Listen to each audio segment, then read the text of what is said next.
প্রতিদিনের খুলনায় সকলকে স্বাগত জানাচ্ছি। আমি গাজী নাসিম। চলুন দেখে আসি খুলনায় ঘটে যাওয়া আজকের ঘটনাগুলি। বীর মুক্তিযোদ্ধা শহীদ ক্যাপ্টেন শেখ কামালের ৭৫তম জন্মবার্ষিকী উদযাপন উপলক্ষে আজ খুলনা জেলা প্রশাসক সরকারিভাবে বিভিন্ন কর্মসূচি ঘোষণা করেছেন। আগামী ৫ আগস্ট সকাল ১০টা থেকে এই কর্মসূচি অনুষ্ঠিত হবে।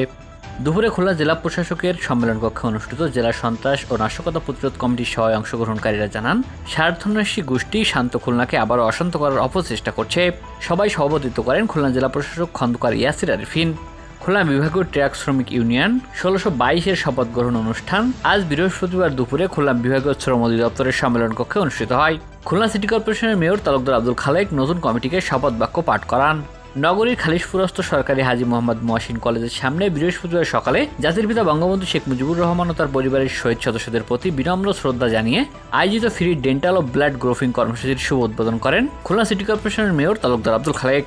ঝিনাইদহ জেলার মহেশপুর থানাধীন কানাডাঙ্গা গ্রামস্থ এলাকা হতে ২৮১ বোতল পেন্সিডিল সহ একজন মাদক ব্যবসায়ীকে গ্রেপ্তার করেছে র্যাব-৬।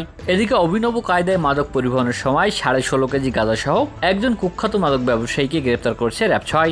জব্দকৃত আলামত ও গ্রেপ্তারকৃত আসামিদের গোপালগঞ্জ জেলার সদর থানায় হস্তান্তর করা সহ আসামিদের বিরুদ্ধে মাদকদ্রব্য নিয়ন্ত্রণ আইনে মামলা রুজু প্রক্রিয়াধীন। বরেণ্য শিক্ষাবিদ, জগৎ বিখ্যাত বিজ্ঞানী ও দার্শনিক স্যার আচার্য প্রফুল্লচন্দ্র রায়ের ১৬৩তম জন্মবার্ষিকী উপলক্ষে আলোচনা সভা অনুষ্ঠিত হয়েছে। বঙ্গবন্ধু শেখ মুজিবুর রহমানের ৪৯তম শাহাদাত ও জাতীয় শোক দিবস উপলক্ষে ১ আগস্ট থেকে মাসব্যাপী বৃক্ষরোপণ কর্মসূচি হাতে নিয়েছে খুলনা জেলা আইনজীবী সমিতি। খুলনা প্রকৌশল ও প্রযুক্তি বিশ্ববিদ্যালয়ে খুলনা ৩ আসনের সংসদ সদস্য এম কামাল হোসেনের মতবিনিময় সভা অনুষ্ঠিত হয়েছে।